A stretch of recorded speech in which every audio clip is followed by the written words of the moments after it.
Assalamualaikum warahmatullahi wabarakatuh.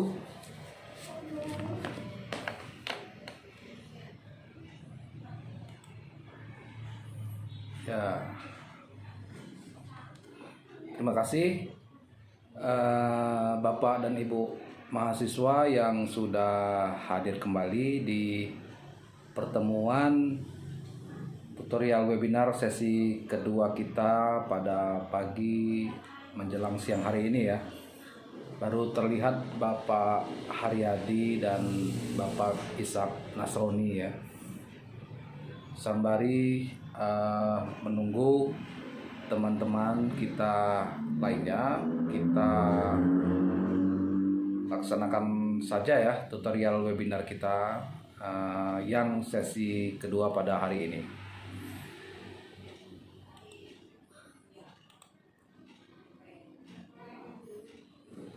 Baik, Bapak Ibu mahasiswa, pada mata kuliah hari ini yakni hukum perjanjian ya. Hukum perjanjian pada hari ini kita akan sama-sama membahas tentang modul 2 dari mata kuliah hukum perjanjian ini, yaitu terkait azas-azas umum perjanjian dan unsur-unsur yang ada di dalam perjanjian.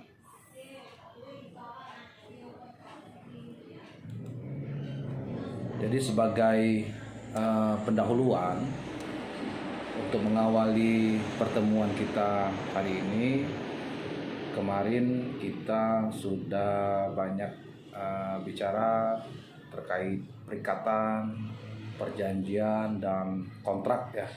Apa beda perikatan, perjanjian, dan kontrak begitu. Nah, sekarang kita khusus lebih jauh berbicara mengenai apa saja azas-azas yang ada di dalam perjanjian, kemudian unsur-unsur apa saja yang ada di dalam perjanjian. Pertama, azas-azas umum perjanjian. Jadi di dalam perjanjian ini kan perikatan antara dua orang atau lebih ya yang sepakat berkonsensus atas sesuatu hal begitu. Nah, ini ada azasnya. Pertama, azas kebebasan berkontrak ya, azas kebebasan berkontrak atau freedom of contract gitu. Azas kebebasan berkontrak merupakan azas umum yang berlaku secara internasional. Adapun prinsip-prinsip umum azas kebebasan berkontrak ini antara lain, yang pertama, bahwa setiap orang bebas untuk membuat atau tidak membuat perjanjian. Nah, ini salah satu ciri dari freedom of contract. Orang bebas mau membuat atau tidak membuat suatu perjanjian. Kemudian setiap orang bebas untuk memilih pihak dengan siapa dia ingin membuat perjanjian.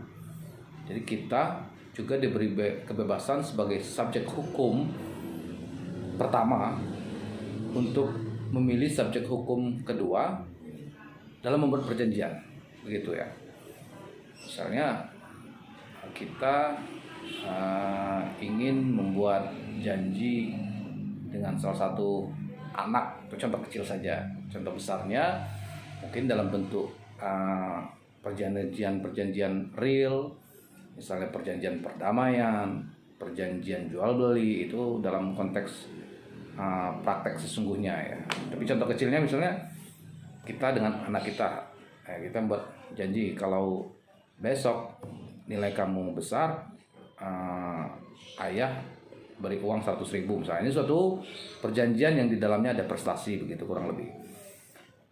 Yang ketiga ya, setiap orang bebas untuk menentukan atau memilih kausa atau alasan dari perjanjian yang akan dibuatnya. Setiap orang bebas untuk menentukan atau memilih kausa alasan dari perjanjian yang akan dibuatnya gitu. Lalu setiap orang bebas untuk menentukan objek perjanjiannya. Kelima, setiap orang bebas untuk menentukan bentuk perjanjiannya. Keenam, setiap orang bebas untuk menerima atau menyimpangi ketentuan undang-undang yang bersifat opsional ya. Menerima atau menyimpangi ketentuan undang-undang yang bersifat opsional. Jadi kalau ada aturan yang sifatnya opsi-opsi, itu kita bebas memilih yang mana perjanjiannya begitu. Tapi kalau undang-undang tidak memberikan opsi-opsi, ya tidak bisa kita membuat perjanjian yang di luar dari ketentuan undang-undang. Itu kurang lebih maksudnya. Azas kebebasan berkontrak merupakan perkembangan dari paham individualis. Dalam hukum kontrak, azas ini diwujudkan dalam kebebasan berkontrak. Paham individualis pada dasarnya membebaskan semua orang untuk melakukan apa saja dalam perkembangannya. Paham individualisme memberikan peluang yang luas kepada golongan yang kuat, baik secara ekonomis dan psikologis, untuk menguasai golongan yang lemah secara ekonomis dan psikologis. Gitu. Jadi sedikit bercerita, ya kan? Kemarin saya menghadiri ya, diminta untuk menghadiri ada rapat klarifikasi Ombudsman Republik Indonesia perwakilan Sumatera Selatan terkait pelaksanaan pemilihan kepala desa di satu desa di Kabupaten Musirawas. Jadi tidak hanya di Tun, rupanya persoalan Pilkades di Musirawas ini juga ada yang membawanya ke Ombudsman. Maka saya menerangkan bagaimana runut peristiwa yang ada di Pilkades salah satu desa, atau desa, saya sebut desanya desa Mataram ya, desa Mataram di Kabupaten Musirawas gitu. Jadi di dalam rapat klarifikasi Ombudsman mempertanyakan kenapa coblos tembus simetris lagi persoalannya ini, coblos tembus simetris, surat suara yang posisi masih dalam keadaan terlipat dicoblos oleh pemilih tembus ke belakang, dan tembusnya jadi simetris ya. Jadi ada coblosan di dalam kotak suara, satu lagi ada coblosan di luar kotak suara. Nah ini yang dilaporkan oleh pelapor ke Ombudsman RI.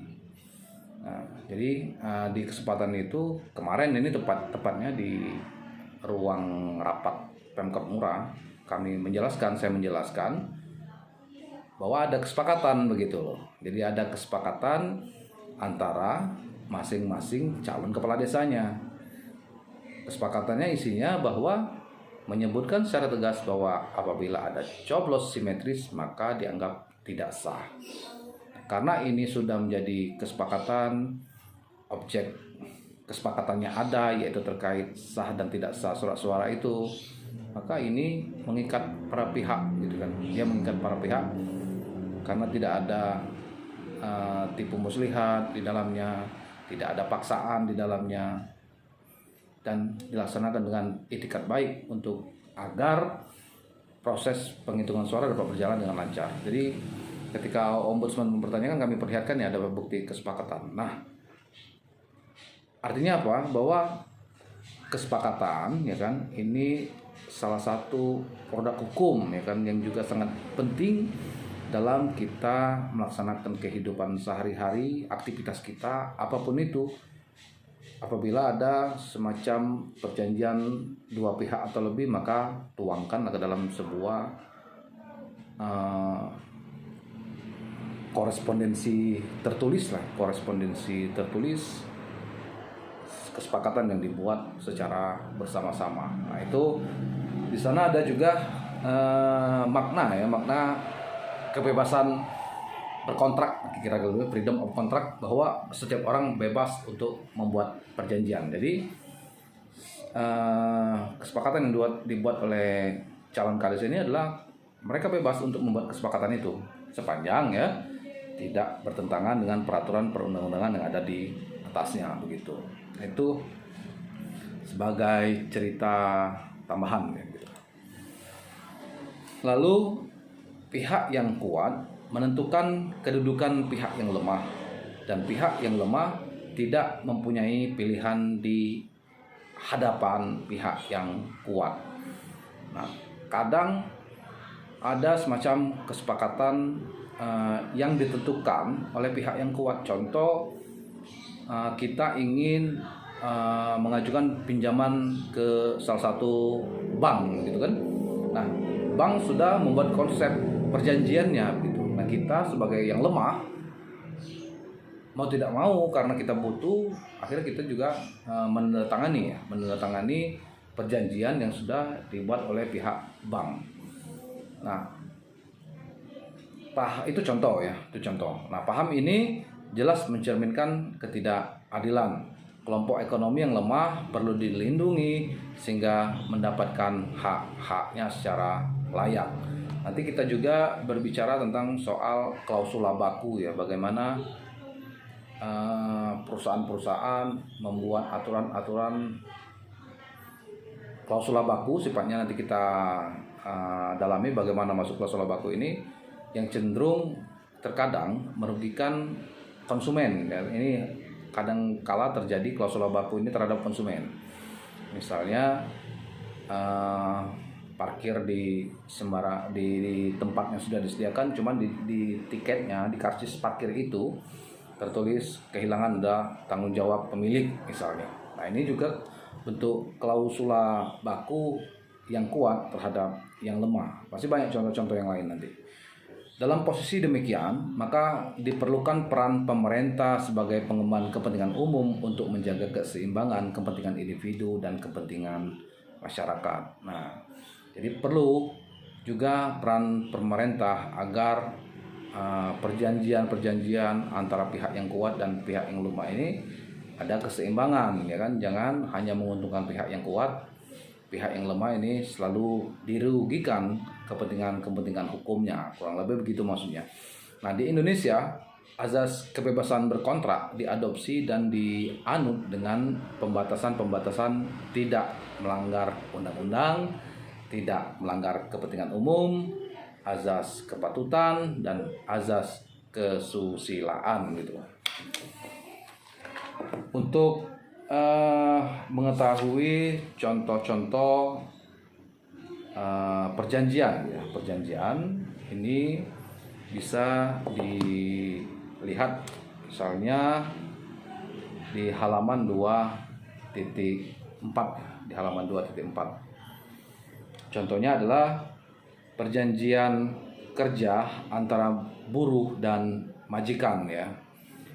Silpi bekerja di perusahaan garmen di Jawa Tengah.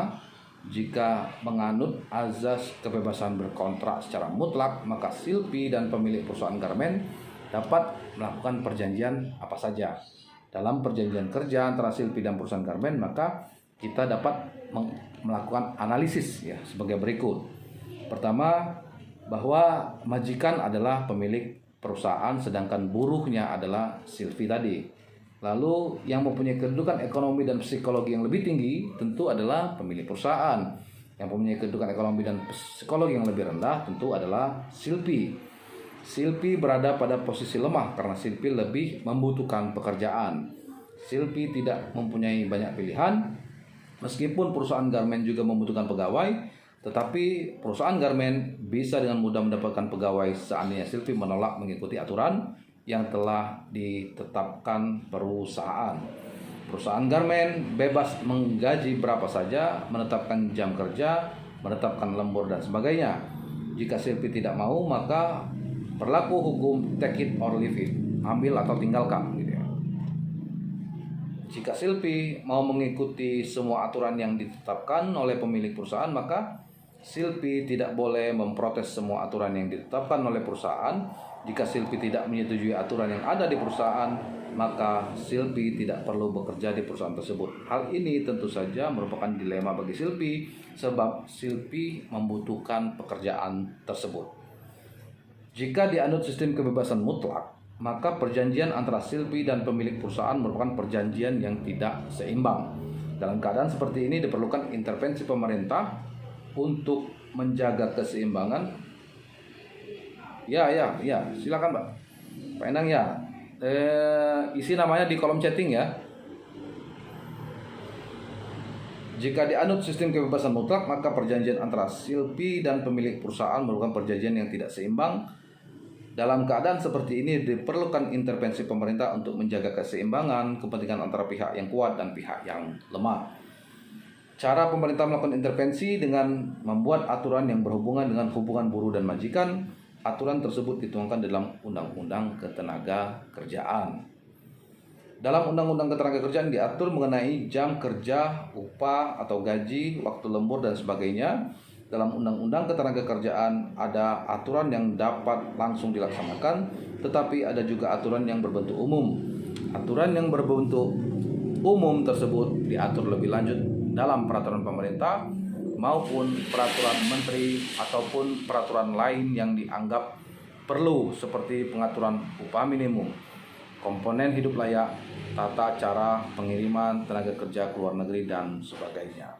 Jadi itu salah satu contoh ya yang kita lihat yang ada di modul halaman 2.4. Masih banyak tentunya contoh-contoh lain yang bisa kita perhatikan di lingkungan kita, bagaimana pekerja dengan pemilik modal gitu hubungan perjanjian kerjanya.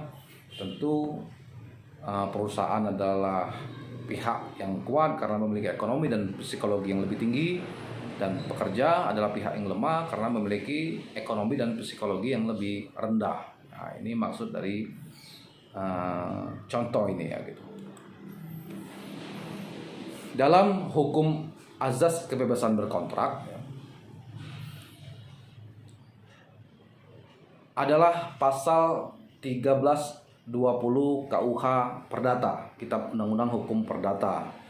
Pasal 1320 Kitab Undang-Undang Hukum Perdata menyatakan bahwa syarat sahnya perjanjian itu ada 4. Yang pertama, kesepakatan para pihak yang mengikatkan dirinya.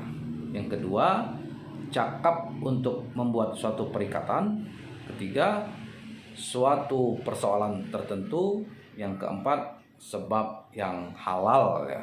Sebab yang halal ini tentu tidak bertentangan dengan peraturan perundang-undangan. Bunyi pasal 1320 KUH Perdata angka 4, sebab yang halal inilah yang menjadi dasar para pihak untuk membuat perjanjian. Semua perjanjian boleh dibuat selama perjanjian itu merupakan perjanjian yang tidak dilarang. Pasal 1337 KUH Perdata menyatakan bahwa suatu sebab adalah terlarang apabila dilarang oleh undang-undang, bertentangan dengan kesusilaan, bertentangan dengan ketertiban umum gitu ya. Misal perjanjian ya yang dilarang, ada perjanjian yang dilarang, misal A ingin membunuh B ya kan, kemudian dia menyewa pembunuh bayaran X dengan upah 100 juta misalnya seperti itu. Nah, ini perjanjian yang dilarang oleh undang-undang. Perjanjian yang dilarang oleh undang-undang karena bertentangan, ya kan, bertentangan dengan ketertiban umum, dengan kesusilaan maupun dengan undang-undang sendiri. Jadi perjanjian itu tentu tidak dibenarkan. Menurut Kartini Mulyadi dan Gunawan Wijaya, sebab atau kausa yang halal dalam konteks hukum berbeda dengan sebab atau kausa yang dipergunakan dalam kehidupan sehari-hari. Sebab dalam kehidupan sehari-hari menunjukkan pada suatu yang melatar belakangi terjadinya suatu peristiwa hukum, sedangkan hukum tidak perlu mengetahui apa yang melatar belakangi dibuatnya suatu perjanjian, melainkan cukup melihat prestasi yang dijanjikan, tidak dilarang undang-undang, tidak bertentangan dengan kesusilaan, dan tidak bertentangan dengan ketertiban umum. Lihat ilustrasi di halaman 2 ya, halaman 2.6.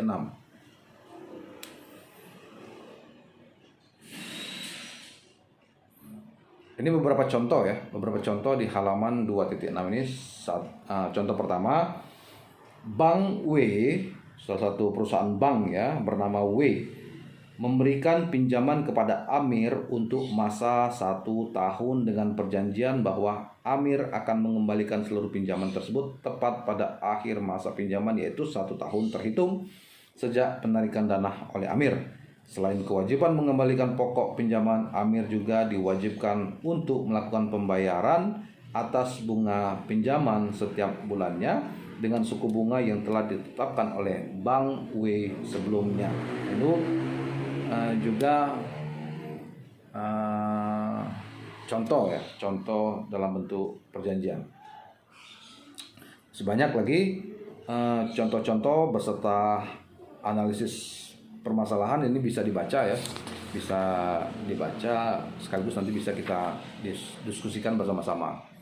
Nah, menurut Kartini dan Gunawan, dengan adanya larangan dari undang-undang, maka pasal 1320 KUH Perdata dan pasal 1337 KUH Perdata, perjanjian tersebut tidak mengikat para pihak dalam arti segala ketentuan dalam perjanjian tersebut tidak dapat dipaksakan berlakunya, atau dapat dikatakan bahwa perjanjian yang dilarang oleh undang-undang adalah batal demi hukum. Batal demi hukum berarti perjanjian tersebut otomatis batal. Gitu. Berikutnya, di dalam perjanjian selain azas kebebasan berkontrak, juga dikenal azas konsensualisme namanya. Azas konsensualisme. Dasar hukum azas konsensualisme ini ada di dalam pasal 1320 ayat 1 KUH Perdata. Pada pasal tersebut ditentukan bahwa salah satu syarat sahnya perjanjian adalah adanya kesepakatan antara kedua belah pihak. Azas ini merupakan azas yang menyatakan bahwa perjanjian pada umumnya tidak diadakan secara formal, melainkan cukup dengan adanya kesepakatan kedua belah pihak. Jadi jika Bondan dan Rina bersepakat secara lisan untuk melakukan jual beli sepeda motor, maka saat diucapkan kata sepakat itu telah terjadi suatu perikatan. Contohnya ya, antara Bondan dan Rina tadi. Kemudian menurut Profesor Subekti, kesepakatan adalah persesuaian gitu ya. Persesuaian paham dan kehendak yang dibuat oleh kedua belah pihak. Persesuaian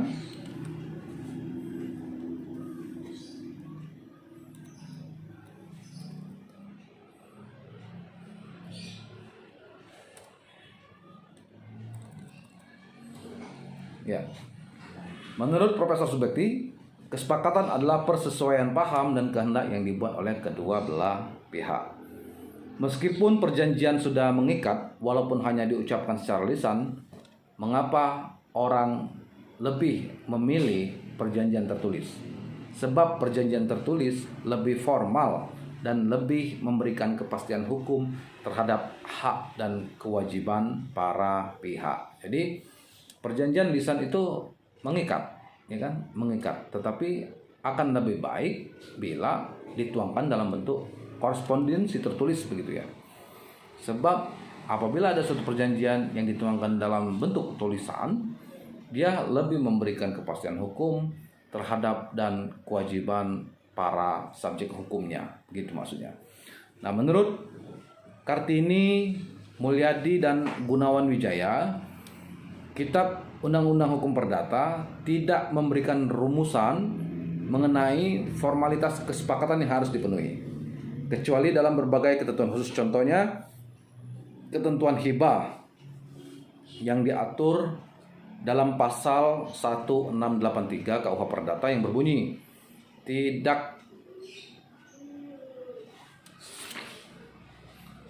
tiada suatu penghibaan, ya, tiada suatu penghibaan mengikat pemberi hibah atau mengakibatkan sesuatu sebelum penghibaan diterima dengan kata-kata tegas oleh penerima hibah atau oleh wakilnya yang telah diberi kuasa olehnya untuk penerima hibah yang telah atau akan dihibahkan itu.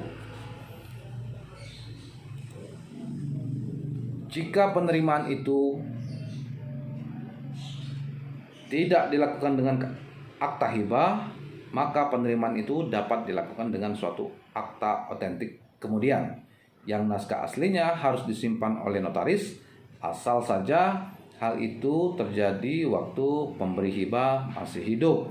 Dalam hal demikian, bagi penerima hibah, hibah tersebut hanya sah sejak penerimaan hibah itu diberitahukan secara resmi kepadanya. Itu.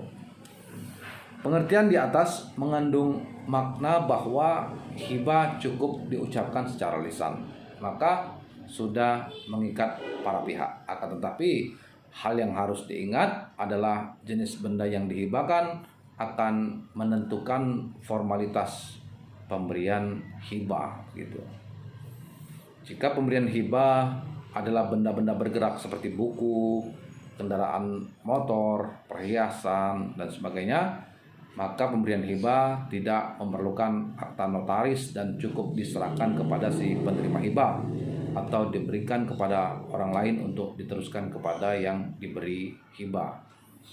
Contoh, kita punya baju-baju bekas yang masih layak pakai, ingin kita berikan kepada orang lain, kita hibahkan begitu, ya karena nilainya ya kan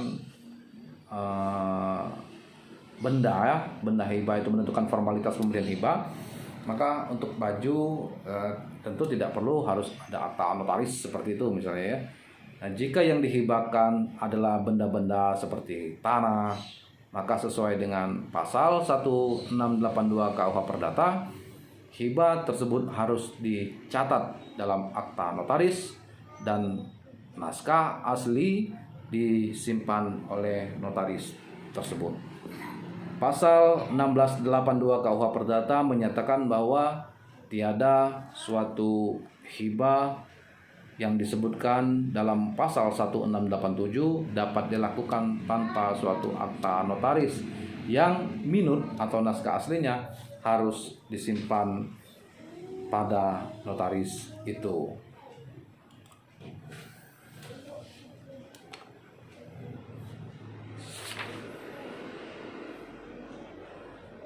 Secara ideal, perjanjian itu dibuat berdasarkan kata sepakat dari kedua belah pihak. Dalam praktek sehari-hari, kita sering menjumpai ada perjanjian yang dibuat oleh satu pihak. Misalnya ketika akan membeli motor, mobil, maka kita menandatangani dokumen yang sudah dibuat oleh dealer. Ketika kita berhutang di bank, kita menandatangani surat pernyataan dan surat perjanjian yang tidak kita buat tetapi dibuat oleh pihak bank. Bagaimana kedudukan surat perjanjian yang hanya dibuat oleh satu pihak? Apakah sah menurut hukum? Dalam praktek perjanjian semacam di atas tersebut, itu disebut perjanjian standar atau perjanjian baku atau klausula baku yang saya sebutkan di awal tadi. Contoh, orang mau parkir, di dalam karcis parkirnya ada perjanjian kehilangan menjadi tanggung jawab pemilik kendaraan. Nah, itu perjanjian yang dibuat oleh satu pihak yang disebut dengan perjanjian baku atau klausula baku, ya. Nah, menurut Siti Ismiati Jenny, perjanjian baku adalah perjanjian yang dibuat secara massal dan ketentuan-ketentuan di dalamnya serta bentuknya telah dibakukan secara sepihak oleh pihak yang mempunyai kedudukan ekonomis dan psikologis yang lebih kuat. Para ahli hukum ada yang setuju, ada pula yang tidak setuju terhadap keberadaan klausula baku. Yang tidak setuju beralasan perjanjian baku melanggar azas kebebasan berkontrak dan azas konsensualisme. Yang setuju beralasan bahwa setiap orang yang menandatangani perjanjian bertanggung jawab pada isi dan apa yang ditandatanganinya. Tidak mungkin orang menandatangani apa yang tidak diketahuinya.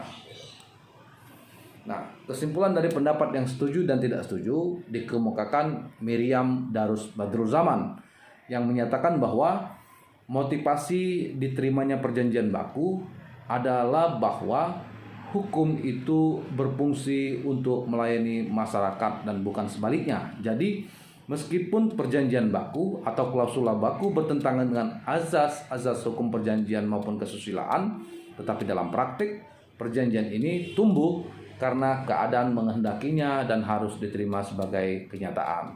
Maksudnya begini, tadi saya contohkan orang mau masuk ke wilayah parkir mall gitu kan. Nah, itu kan ada karcisnya. Nah, di karcisnya itu biasanya itu tertulis kehilangan menjadi tanggung jawab pemilik motor, begitu kan. Nah, jadi kenapa itu dibuat menjadi klausula baku? Ya karena tidak mungkin perusahaan jasa penitipan kendaraan harus membuat perjanjian terlebih dahulu antara pemilik perusahaan dengan pemilik motor ketika akan parkir. Karena tentu akan memakan waktu yang lama dan tidak efektif serta tidak efisien. Maka muncullah klausula baku seperti itu. Keadaan yang menghendakinya harus seperti itu, begitu ya. Dalam perjanjian baku, terhadap pasal-pasal yang mengatur tentang syarat-syarat tertentu yang sudah dibuat terlebih dahulu oleh pengusaha, pasal-pasal tersebut disebut klausula baku. Menurut Undang-Undang Perlindungan Konsumen, Undang-Undang Nomor 8 Tahun 99, klausula baku adalah setiap aturan atau ketentuan dan syarat-syarat yang telah dipersiapkan dan ditetapkan terlebih dahulu secara sepihak oleh pelaku usaha yang dituangkan dalam suatu dokumen dan atau perjanjian yang mengikat dan wajib dipenuhi oleh konsumen.